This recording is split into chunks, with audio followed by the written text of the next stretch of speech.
Creemos en la libertad, ¿no pueden decir que este señor pone en peligro la patria? Basta de votar a gente que ha fracasado de manera rotunda. El objetivo de siempre, suprimir al peronismo. Esa derecha rancia, continental, bolsonarista. Si los zurdos supieran de economía, no serían zurdos. Por sí o por no, ¿vas a eliminar el Banco Central? Y me da pena que venga un jubilado a sacar esas monedas para pagarte el churrasco. No hay plata. Eres un error en la historia de Argentina, Milei. Eres un error. El Papa es el representante del maligno en la tierra. Quiero manifestar mi total y absoluto repudio por los actos terroristas de Hamás en el territorio de Israel. ¡Basta de la mentira progresista! Las mujeres no somos víctimas. La violencia no tiene género. ¡Viva la libertad, carajo!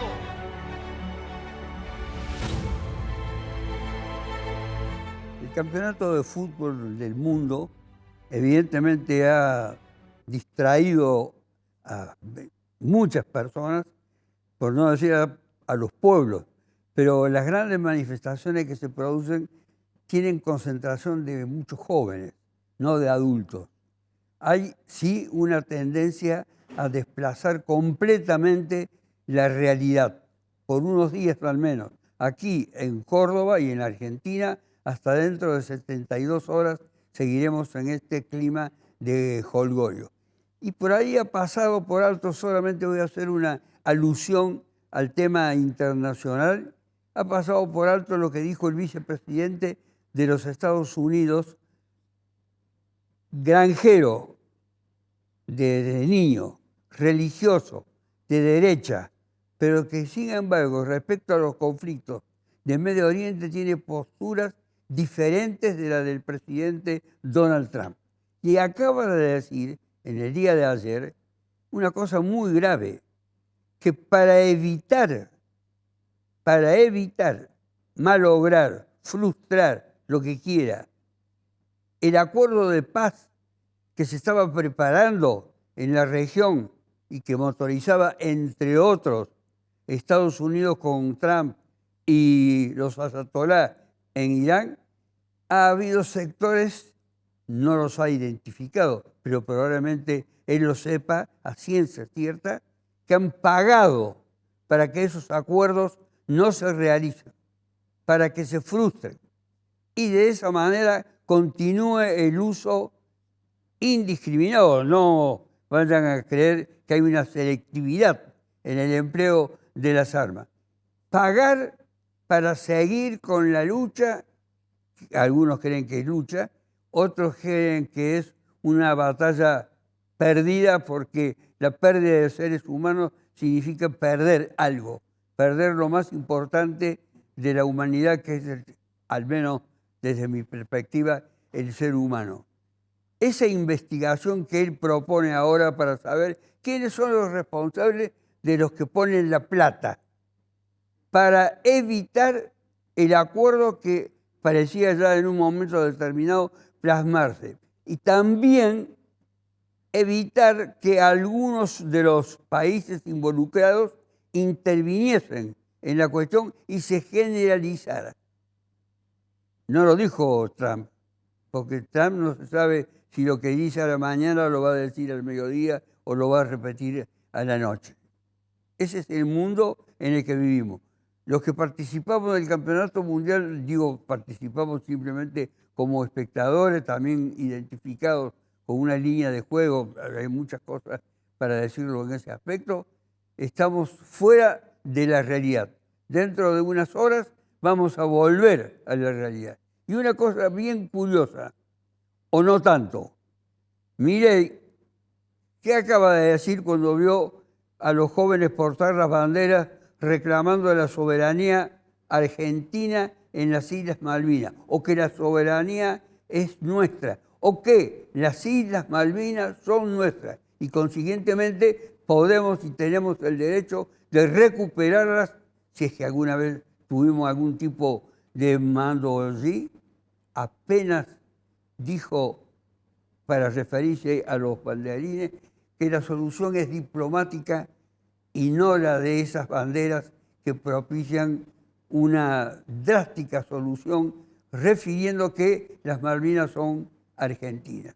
Fíjese, contesta hasta eso para estar de acuerdo con lo peor del imperialismo.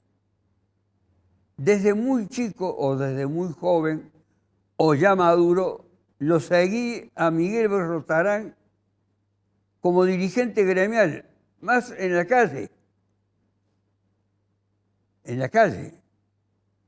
Bancario, obligado por las circunstancias laborales, por los derechos de los jubilados, aunque él no lo era en aquel entonces, a pelear constantemente y ser una figura con el consenso de las bases de los gremios maduros de aquel entonces. Hoy está en una lucha desde otra perspectiva.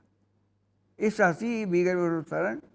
Sí, bueno, yo trabajé 30 años en la Caja de Jubilaciones como empleado y después me tocó jubilarme y bueno, y asumimos este compromiso de lucha con el Foro Solidario Córdoba, que es la organización que hemos conformado, nació de la lucha de los jubilados y estamos convencidos, por supuesto, que debe ser sistemática, semana a semana. Por eso lo hemos mantenido, ya vamos el próximo miércoles en la número 120 de ronda de jubilados en la Plaza San Martín, donde nosotros no solamente ya estamos luchando, sino que tenemos propuestas también. ¿Tiene realmente recursos la provincia para afrontar los reclamos de los jubilados y de los activos también? Pero digo el de los jubilados, que es el más sensible.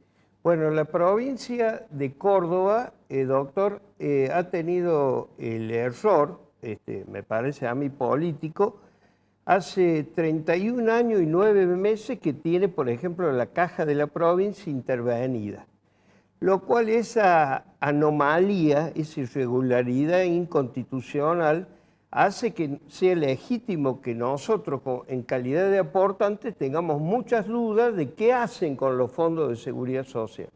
Otro tanto ha pasado un poco también en el APRO, ¿no es cierto?, con el último incendio que hubo y todo eso que se hablaba de que había una gran estafa. Nosotros, entre otras cosas, lo que reclamamos es que esas entidades, tanto el ANSES como las cajas provinciales, el PAMI como el APRO, tengan directorios democráticos, en primer lugar, donde esté representado el Poder Ejecutivo, pero también esté representado los aportantes, ya sea trabajadores activos o jubilados, pensionados y retirados. Eso creemos que la primera herramienta para empezar a sanear este esquema. Fíjese, doctor, que en la Caja había un centro de cómputo que era como un cerebro que receptaba todos los ingresos y egresos. Bueno, se lo llevaron al panal, lo sacaron de la Caja. ¿Para qué? Para que los trabajadores y los jubilados no tuvieran más información, por ejemplo, de los ingresos, de los egresos, de la morosidad, de la condonación de deudas a algunas intendencias, bueno, cosas que deberían ser transparentes. En Córdoba no ha pasado. Por eso le digo que es legítimo las dudas que nosotros siempre hemos planteado históricamente.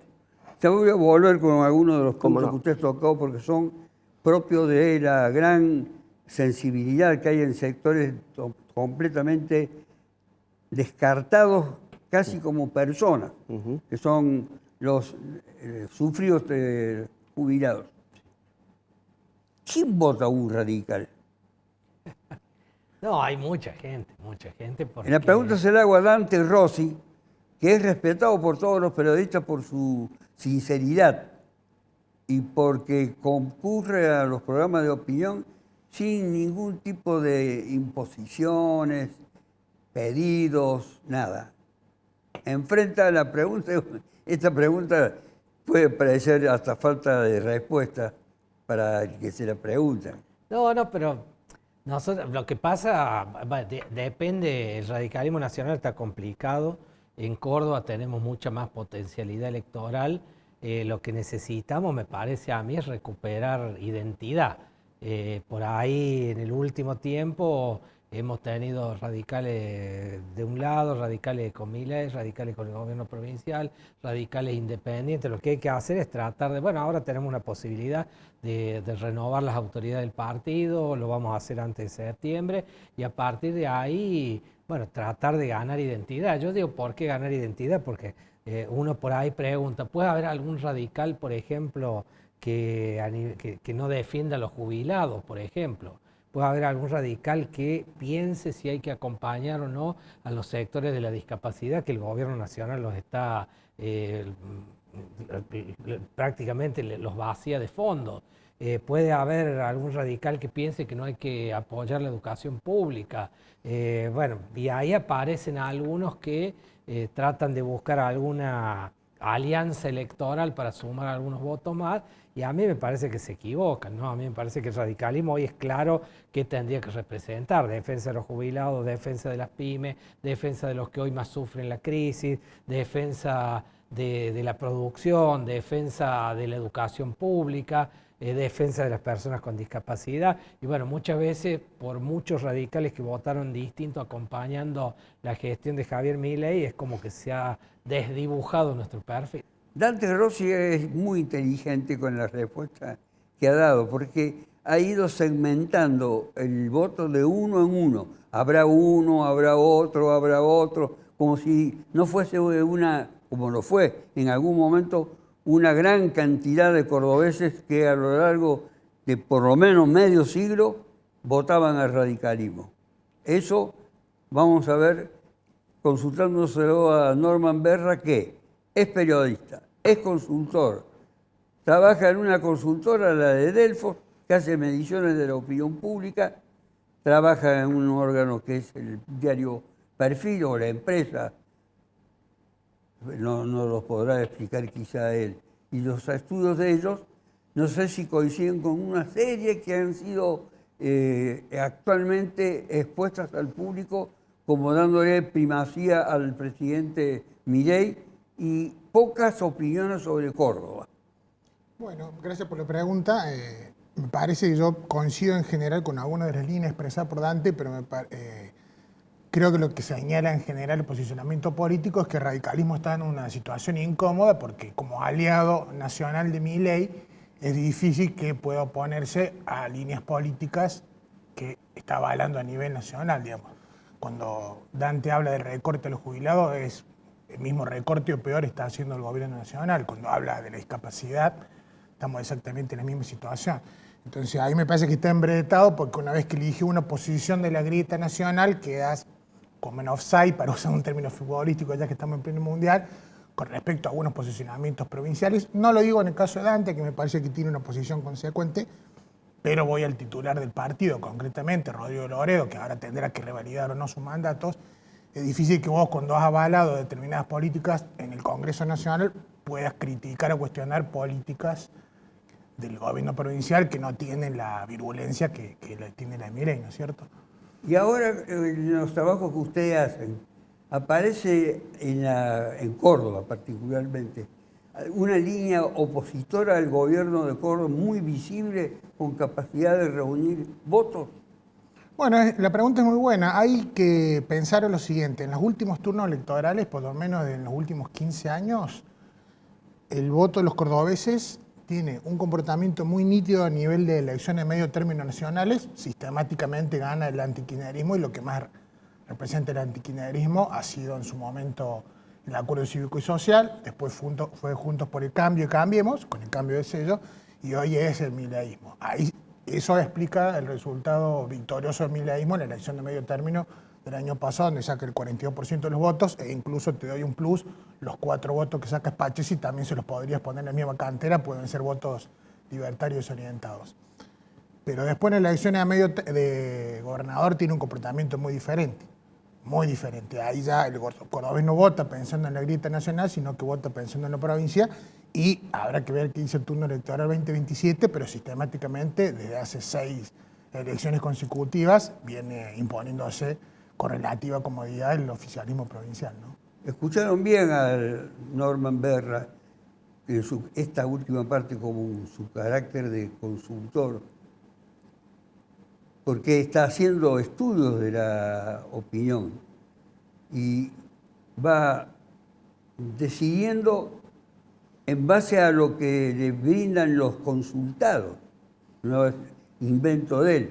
Porque muchos creen que los consultores y los que participan de esta tarea tan ingrata que suele ser a veces la de los que estudian la opinión pública, tienen tendencias ocultas. Sin embargo, aquí hay transparencia, por lo menos desde la perspectiva con que lo he escuchado yo. Pero hay algunos puntos que vamos a abordar con él.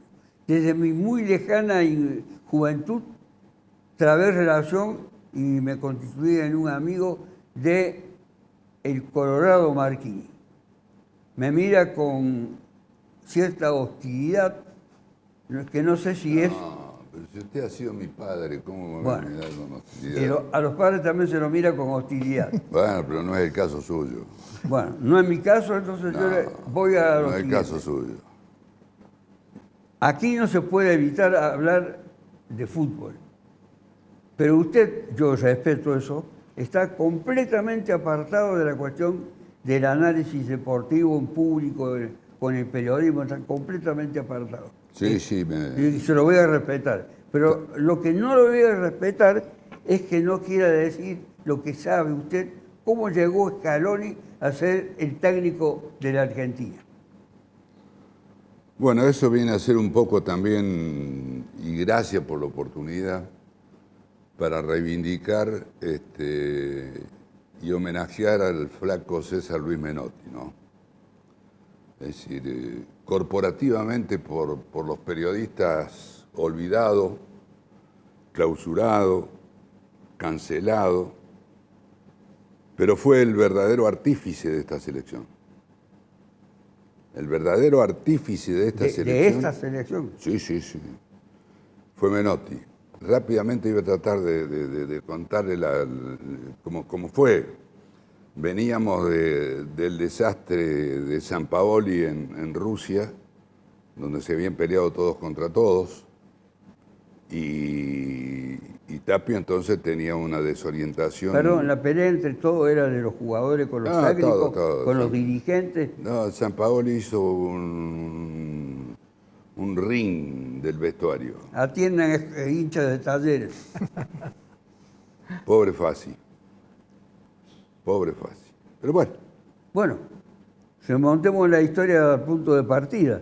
Se habían peleado todos. Se habían peleado todos, entonces Tapia estaba desorientado, totalmente desorientado. Él era director de selecciones. ¿Eh?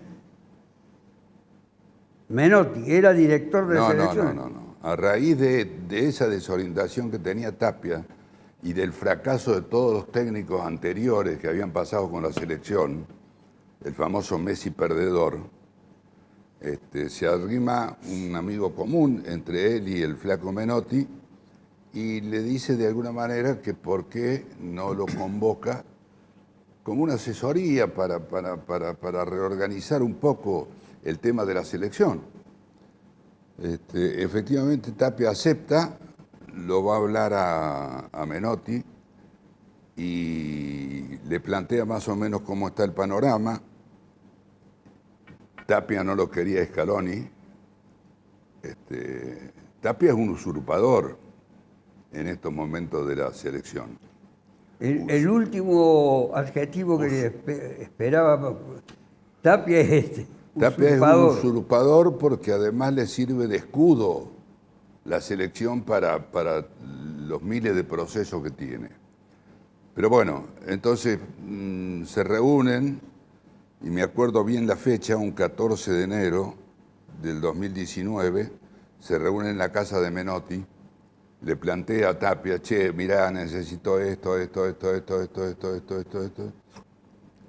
El flaco decide pensar un poquito, habla con 2 o 3 colaboradores de él y amigos míos también, en este caso el Sapo Saporiti, que fue técnico de Talleres, y bueno, el flaco le dice que sí, que acepta bajo distintas condiciones, pero fundamentalmente una condición, que le renueve el contrato, porque se le vencía el contrato a Scaloni y no se lo iban a renovar. Que le renovara el contrato a Scaloni hasta empezar la eliminatoria y durante la eliminatoria. Y que si clasificaba, el contrato seguía para el Mundial. Era la única forma que él aceptaba estar como jefe un poco de las selecciones nacionales. Es decir, darle todo el apoyo a Scaloni, pero en las distintas etapas. Y bueno, y Tapia, vuelvo a repetir, desorientado y con una desorganización total del fútbol argentino en cuanto a las selecciones, el famoso Messi llorando y Messi perdiendo finales y Messi renunciando a la selección, el flaco decide que sí, producen una reunión con Scaloni, se plantea todo lo que el flaco piensa, entre esas cosas se habla muy poco de fútbol, pero lo único que habla de fútbol él es decirle, mirá, hasta acá todos se han venido equivocando con Messi. Han creído que era el mesiánico que salvaba permanentemente a las elecciones, y estaba el famoso dicho ese de todos los mesiánicos, todas al 10, como queriendo decir, vamos a darle todas las pelotas al 10, que él resuelve todo. Y esa etapa fue mala para Argentina y para Messi. Entonces lo que le dijo el flaco es, vos tenés que formar un equipo no para Messi, sino un equipo con Messi. Es decir, que él juegue sin ningún tipo de problema, pero que tenga un equipo que lo respalde. Y bueno, ahí se fue armando, se fue formando. Le acercó a Aymar, le acercó a Samuel, le acercó a los ayudantes de campo, y así se formó ese grupo de la selección.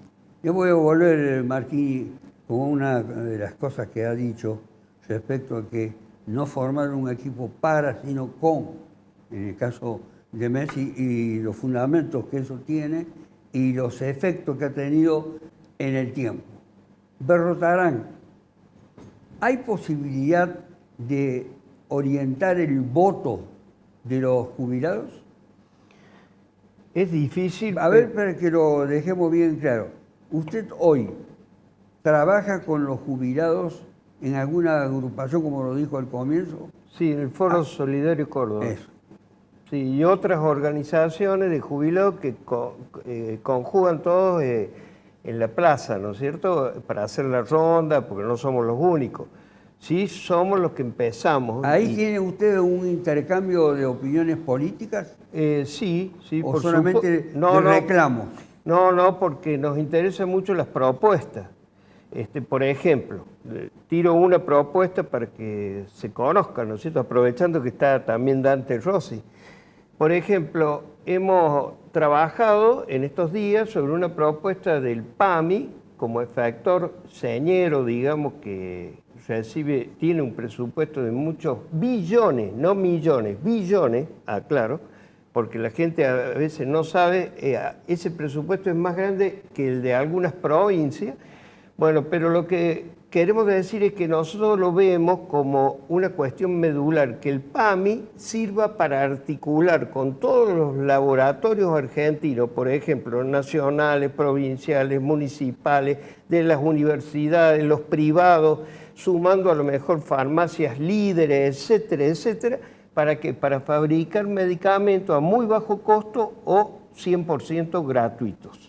Ese objetivo lo estamos planteando como una contraofensiva de los jubilados. Sabemos que el gobierno de Milei en este aspecto es totalmente inhumano y no considera estas cosas, pero nosotros lo mismo creemos que es el tiempo político, pero no estoy hablando de política partidaria, sino de política trascendente, de decir, bueno, hay que tener propuestas para ir pensando cómo vamos a solucionar los problemas que ya están afectándonos o perjudicándonos. Pero los jubilados, mientras tanto, esa discusión se realiza, van perdiendo la vida. Por supuesto. Ya no es un problema de subsistencia. No, lo dice en Córdoba, por ejemplo, el doctor Pressman, el doctor Oscar Atienza, que han estudiado, después de la pandemia, la mortalidad del adulto mayor en Córdoba y en el país ha crecido muchísimo, en un porcentaje que antes no existía, lo cual comprueba lo que usted dice, doctor, es cierto. Es un problema que nos tienen en una situación límite, pero aún así nosotros, bueno, estamos empeñados en provocar una influencia incluso intergeneracional. ¿Por qué? Porque vemos que hay muchos jóvenes que hoy están precarizados, informalizados, son cuentapropistas, monotributos, contratos basura, becarios, etcétera, pero toda esa forma, muchos de sus salarios son ítems en negro que después no se trasladan al sistema, por lo tanto socavan el sistema de seguridad social, ya sea el del aspecto jubilatorio como también el del aspecto de las obras sociales, ¿no? Ambos entes son perjudicados porque están mermando el nivel de los aportantes cuando debería ser otra cosa. Bueno, pero todo esto son problemas que son de toda la sociedad, ¿no? Y que hay que resolverlo. Dante Rossi, lo primero que hizo, entre las cosas que hizo al comienzo, el gobernador de Córdoba, fue disminuir el salario, no sé si llamarlo salario, cada uno puede tener una opinión, de los legisladores, que lo afectó a usted también. Sí. Y, consecuentemente, a los jubilados de esta parte de la caja, de esta fracción diríamos, de retribuciones, para llamarlo de algún modo no salarial. Y eso se ha mantenido al extremo que han ido subiendo sectores pertenecientes al Estado en sus remuneraciones y ustedes se han ido quedando. Y el temor es que un ascenso numérico para los legisladores provocaría una escalada de críticas.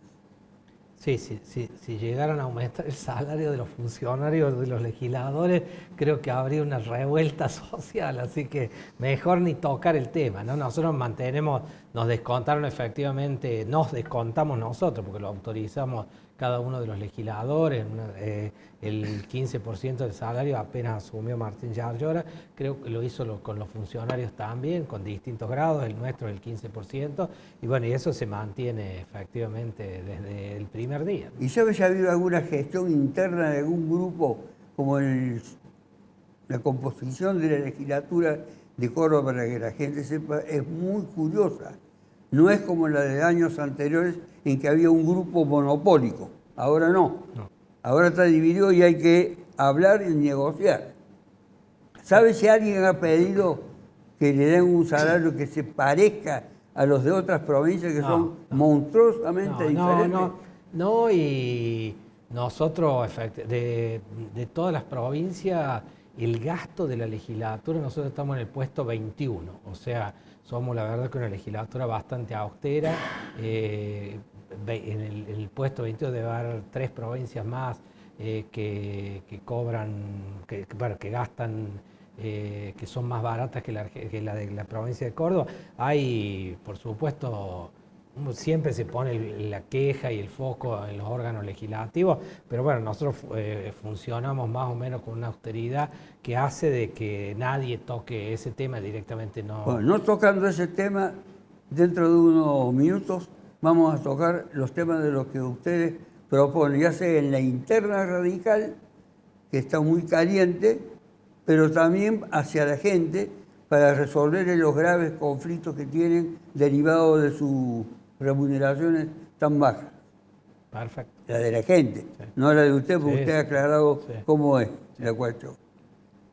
A Berra le quiero preguntar, nos queda el último minuto y quiero que la respuesta la dé un comunicador, un estudioso de la opinión pública y un periodista. ¿Cree usted que este tema, el salarial de los funcionarios, ¿Puede llegar a ser tocado en algún momento para ganar voluntades? No creo, porque como dice antes, es un tema que no ha sido planteado desde los directamente afectados, y es cierto que son consistentes sus afirmaciones de que el costo legislativo en Córdoba es más que razonable, ¿no? Desde el punto de vista, yo te divido la respuesta en dos partes. Desde el punto de vista de la opinión pública, en general, siempre el ciudadano de a pie prefiere que el costo de la política sea bajo. Yo como consultor te digo, prefiero que el costo de la política, bien entendido, sea reconocido, porque es una tarea muy noble la de la gestión pública, y es una tarea que la tiene que hacer gente calificada, por lo tanto debería estar bien remunerada. Es decir, usted ya desde el momento inicial de su postura entiende que deben tener un grado de idoneidad los legisladores o los que aspiran a ser legisladores para poder tener algún derecho tal vez en el futuro de requerir una separación de sus saberes. Sin duda, además tiene que ser gente calificada y tiene que estar reconocido ese trabajo, porque si no vamos a caer en la política en manos de los ricos, y eso es lo peor que nos puede pasar como país. Gente calificada, eso es lo que piden. ¿Usted piensa que el que vota es calificado, tiene idoneidad, es capaz? Lo veremos cuando sean las elecciones, no ahora, porque ahora no se sabe nada. Ya volvemos. El Papa es el representante del maligno en la tierra. Quiero manifestar mi total y absoluto repudio.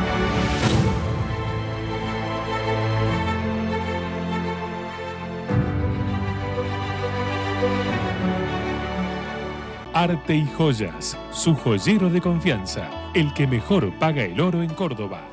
Décadas de trayectoria nos avalan. Oro, plata, platino, brillantes, tasaciones. Única dirección. Tucumán 11, esquina de Anfunes. No tenemos sucursales. Accede a tu departamento con cochera, quincho, pileta y seguridad en Milénica Insignia, Sagrada Familia o Autopista a Carlos Paz, con posesión inmediata. Entrega mínima del 25% y saldo financiado a 10 años en dólares o UVA, más tasa del 4,5%. Más info en grupodinosaurio.com o al 351-379-1069. El Consejo Deliberante de Córdoba es tu casa. Queremos, junto a los concejales de todas las fuerzas políticas, escucharte y crear con vos las ordenanzas que mejoran la vida de los vecinos de la ciudad. Súmate a dialogar. Te esperamos. www.cdecórdoba.gov.ar. Consejo Deliberante de Córdoba.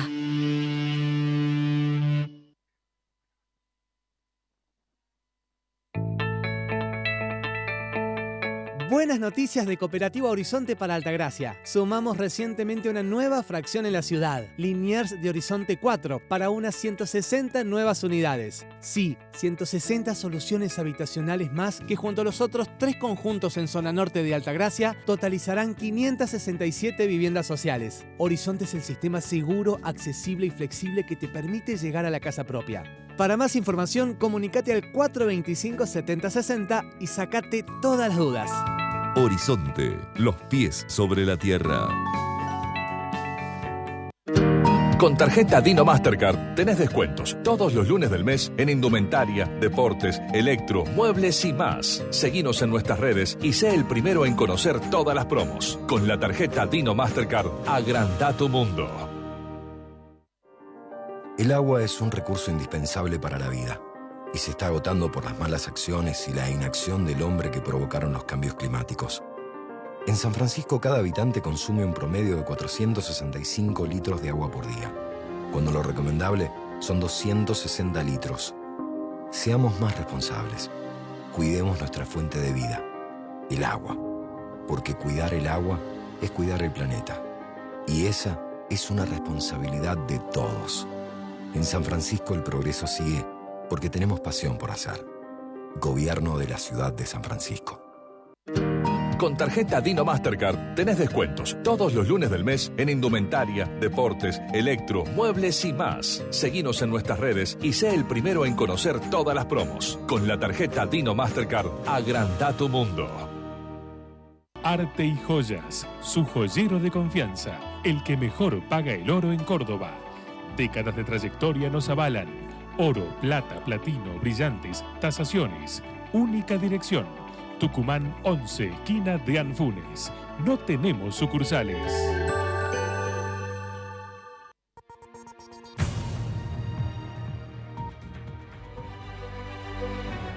creemos en la libertad, no pueden decir que este señor pone en peligro la patria. Berra, de sus estudios y análisis, ¿se visualiza una posición que sea hoy considerada ya inmodificable o de lo contrario está en permanente proceso de actualización, la del gobernador y la del intendente de Córdoba? Bueno, en el caso del intendente, tenemos un intendente que no puede ir por su reelección, porque ya estuvo en la gestión anterior, lo cual abre una oportunidad nueva para el oficialismo de renovar sus figuras y también para la oposición, porque ya no va a competir contra una gestión que aspira a un segundo mandato, sino contra necesariamente una renovación de la oferta política. En el caso del gobierno provincial, tenemos un gobernador que sí puede ir por la reelección, puede aspirar legítimamente a hacerlo, tiene que remontar una elección de medio término que le fue muy adversa el año pasado, pero al mismo tiempo no tiene al frente una oposición consolidada porque tenemos por lo menos 3 expresiones bien diferentes, un candidato radical, no sabemos si será de Loredo o no, dependerá de cómo se resuelva la interna que planteó Dante, Juez, que podría ser la última de Juez, digo, para no hablar de la última de Messi, tiene también aspiraciones legítimas, pero es cierto que es un candidato que viene de cierto desgaste porque ha sido repetidamente derrotado, y la estrella ascendente del universo libertario como Bornoroni, que el año pasado fue el principal sostén del candidato Vencedor Roca.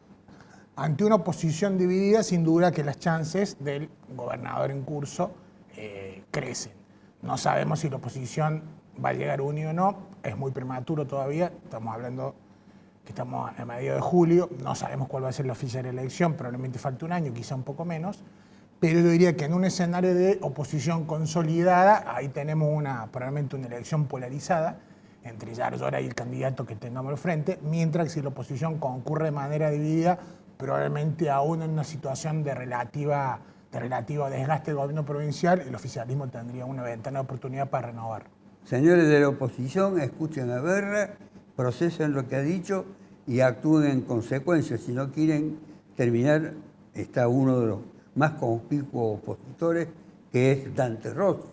Pero ya dije en la presentación que era uno de los más moderados siempre en sus presentaciones públicas. Privadas presumo que debe ser igual. No creo que haya diferencia. Había quedado con Marchini en algo que era esto, de lo que dijo.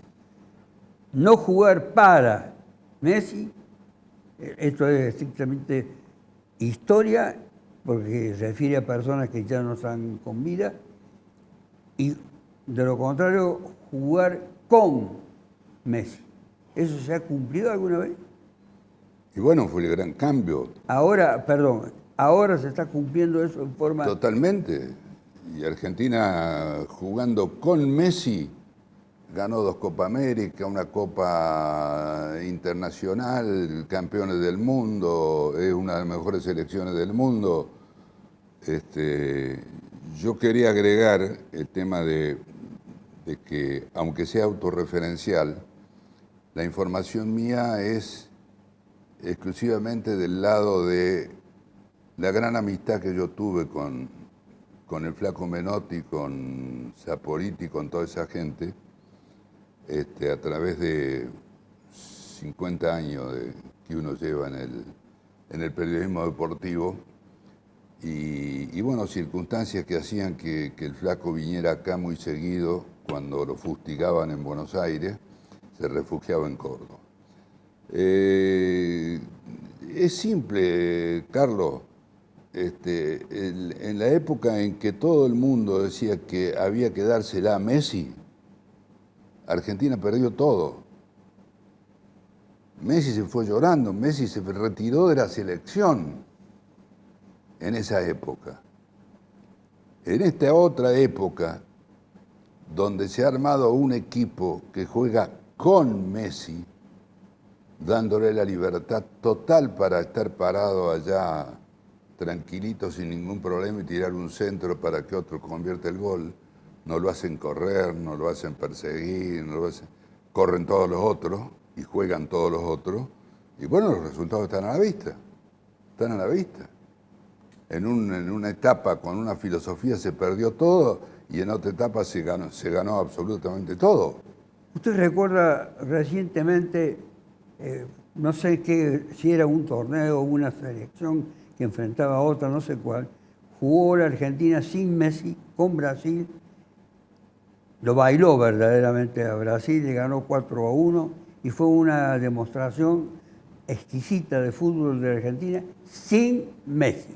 Sí, ha jugado varios partidos sin Messi y los ha jugado bien. Ahora, en el balance general, es superlativo lo que es Messi, lo que ha sido Messi para Argentina, ¿no? Y para el fútbol mundial. Es decir, hoy es la figura número 1 del fútbol del mundo, pero número 1 lejos, con 39 años, Es decir, un hecho único, digo yo, además tiene todos los récords. ¿Para qué enumerarlos? Pero si buscamos los récords que hay en un elemento futbolístico, los tiene a todos. Los tiene a todos. Y se logró armar un gran equipo, desde los dos puntos de vista, desde la cintura para abajo, son grandes jugadores de fútbol, y desde la cintura para arriba son unas grandes personas. Entonces, de esa forma se logra visualizar en forma completa al deportista para poder obtener los resultados que tienen. ¿Cómo derrotarán la vida de los jubilados frente a este acontecimiento que se está viviendo en el mundo, que es el campeonato de fútbol del mundo, que ha logrado hazañas de fusión de países, regiones? No digo de idiomas porque algunos podrán, el domingo se pueden sacar la bronca en español.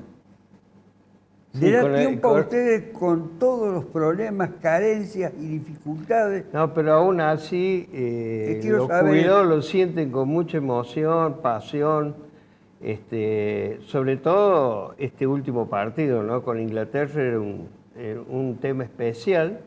Y que si me permite, yo quiero dar una opinión. A mí me parece que la selección nacional, cuando salió con la sábana esta, Malvinas son argentinas, y lo mostró después de terminar el partido, hizo un acto de, yo quiero rescatar, reivindicar eso, que es un acto de soberanía incomparable, irrenunciable, digamos, realmente a escala mundial. Ha tenido una trascendencia, me parece impresionante, incluso en nuestras generaciones jóvenes, que a veces los vemos que no reaccionan, pero veía, por ejemplo, en la mujer urbana, como los chicos jovencitos, que son hijos de algunos de barrios de clase media, como El Cerro, Granja de Funes, todo eso, y sin embargo reivindicando también lo de Malvinas, ¿no? Como una bandera que la toman del ejemplo que nos dio la selección. Entonces a mí me parece, lo digo así, si yo fuera legislador en el Congreso de la Nación, en una legislatura provincial o en un consejo deliberante, declararía eso como un acto de soberanía. Es muy valioso lo que usted dice, porque habla de una generación muy castigada y que sin embargo tiene en sus hijos, en sus descendientes, en sus vecinos, etcétera, una comunión de inclinación por la selección nacida de muchos factores. Pero se ha reivindicado mucho el problema del fútbol que juegan es otra cosa. Sí, pero es más valioso, perdóname, es más valioso en esta selección, donde el promedio de edad de los jugadores, es decir, no les ha tocado vivir absolutamente nada del proceso de las Malvinas. Exactamente. Nada, es decir, porque si viene un veterano de Malvinas y coloca la bandera, bárbaro, está bien.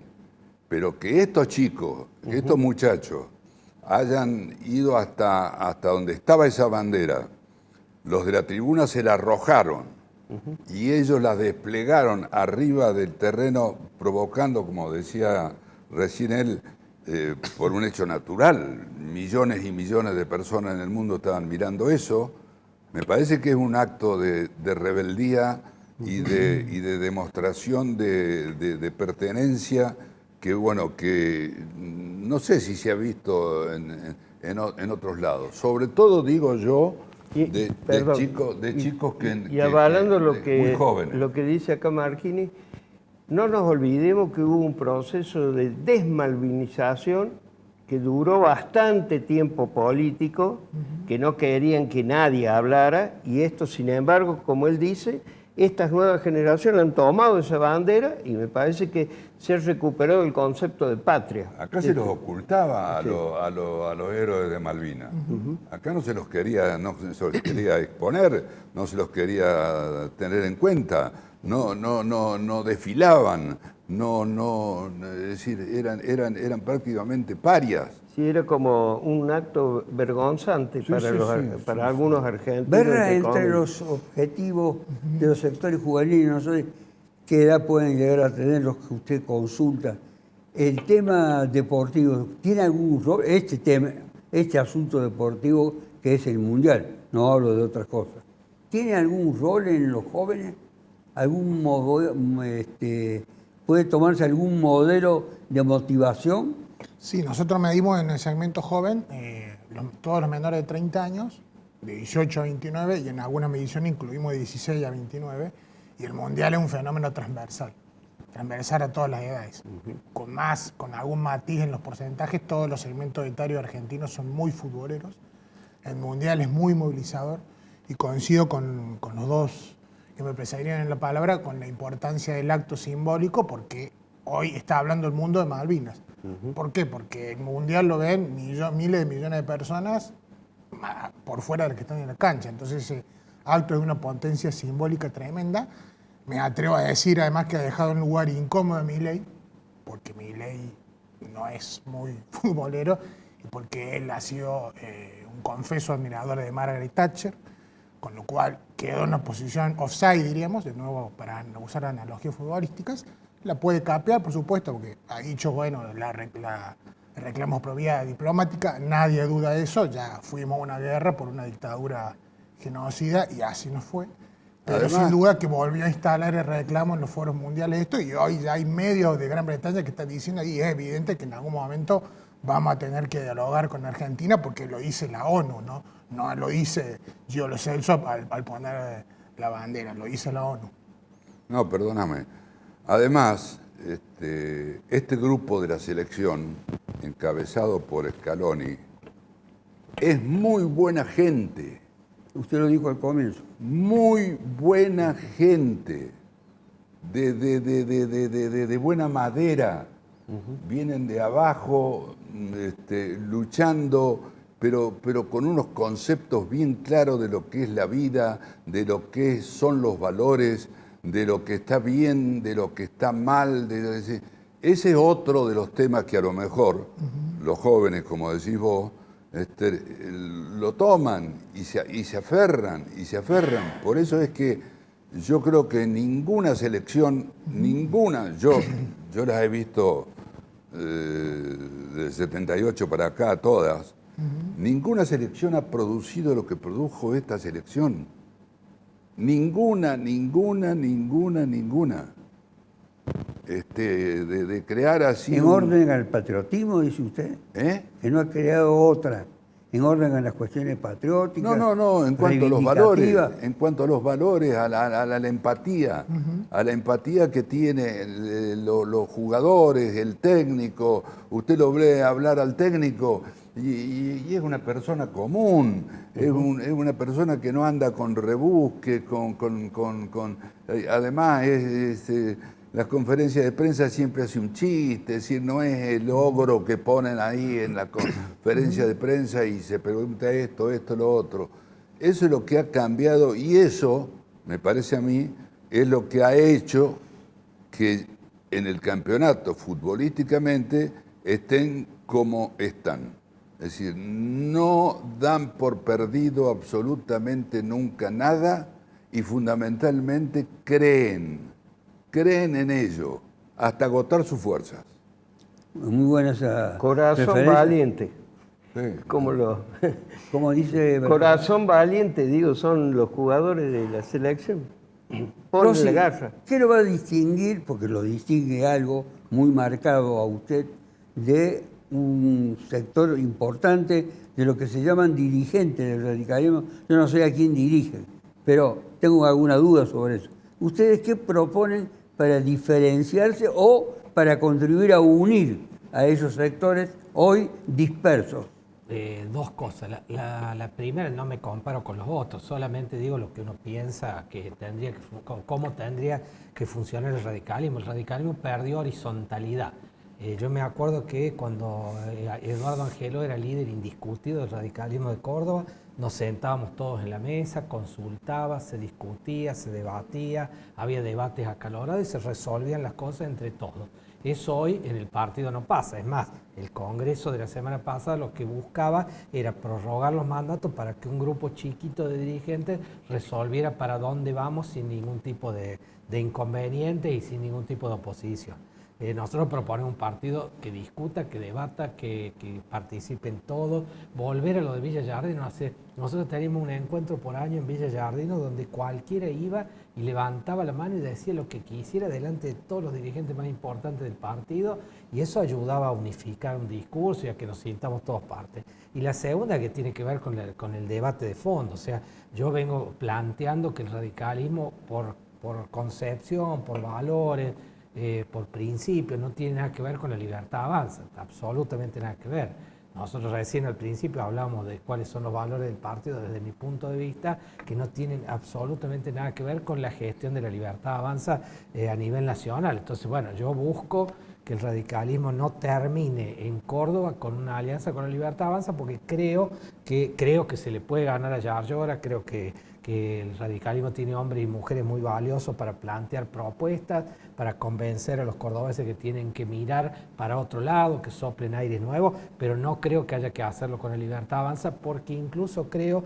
que nosotros, si llegáramos al gobierno juntos, empezaríamos a discutir cosas básicas. A ver, yo 3 o 4. Primero, yo no sé si la Libertad Avanza podría hoy firmar un compromiso de que no va a transferir la caja a la Nación, por ejemplo. No sé si hoy la Libertad Avanza podría firmar un papel diciendo que no le va a aplicar la motosierra a los empleos públicos provinciales como sí lo hizo a nivel nacional. No sé si la Libertad Avanza está dispuesta a decir que van a querer transformar, por ejemplo, el APROS en el PAMI de hoy, que tiene un servicio pésimo y que hay 450.000 cordobeses que se atienden en pésimas condiciones con una obra social que no funciona. No sé si nosotros, por ejemplo, en el gobierno le reclamaríamos a Javier Milei que arregle las rutas nacionales. Ayer se mataron 2 personas en la ruta 35 porque hace 2 años y medio no se le pone un centavo al asfalto para que se arregle. Bueno, creo que chocaríamos en el gobierno y tal vez terminaríamos como el Chacho Álvarez y de la Rúa en su momento. Me quedan 2, o nos quedan en realidad, 2 minutos para ver, ¿los jóvenes aceptan participar de una encuesta de opinión? Sí, sí. ¿Los jóvenes lo podría marcar en edades? Sí, como te conté, digamos, nosotros en segmento joven los segmentamos 16 a 29 o 18 a 29 según la medición. No son un segmento más difícil de captar por una encuesta que otro segmento. Al contrario, son más fáciles porque en general los encuestadores tienden a ser gente más bien joven. En promedio de edad de un encuestador, digamos, un encuestador de mayor de 40 años no hay muchos, generalmente son entre 20 y 30, entre 30 y 40, con lo cual hay mayor afinidad de tarea cuando vos los vas a contactar. No es más difícil. Muchas gracias por esta aclaración, porque se habla siempre de la indiferencia de los jóvenes. Entonces queda claro por alguien que estudia justamente las opiniones, entre otros, de los jóvenes. ¿Qué hay adelante, Berrotarán, inmediato de la movilización de ustedes, de los jubilados? Bueno, nosotros vamos a seguir haciendo las rondas y sí, hoy en un plenario en Luz y Fuerza que tuvieron las 4 centrales de trabajadores, vamos a acompañar también la lucha, porque lo hemos venido haciendo, los jubilados acompañando incluso movilizaciones de UPC Capital, de judiciales, de distintos gremios, y a su vez, articulando con ellos, pensamos que, bueno, de a poco va a ir cambiando la situación. La clase trabajadora tiene que recuperar protagonismo. No puede haber un proyecto estratégico de país que excluya a la clase trabajadora. Nos tenemos que ir, desgraciadamente, al final del tiempo que disponemos. El programa se ha caracterizado a una breve referencia a lo que ha transmitido, que es lo que uno siempre busca. Un alto grado de esclarecimiento de acontecimientos, posturas, actitudes, todo eso, votos, cómo se eligen, de manera que van formando los que vean el programa, que son muchos, van formando una opinión desapasionada, que algunos pueden ser muy apasionados, pero en lo general desapasionados, para llegar a tomar en el momento de elegir lo mejor para lo que ellos entienden que es lo mejor. Hasta la próxima. Por los actos terroristas de Hamas en el territorio de Israel. ¡Basta de la mentira progresista! Las mujeres no somos víctimas. La violencia no tiene género. ¡Viva la libertad, carajo!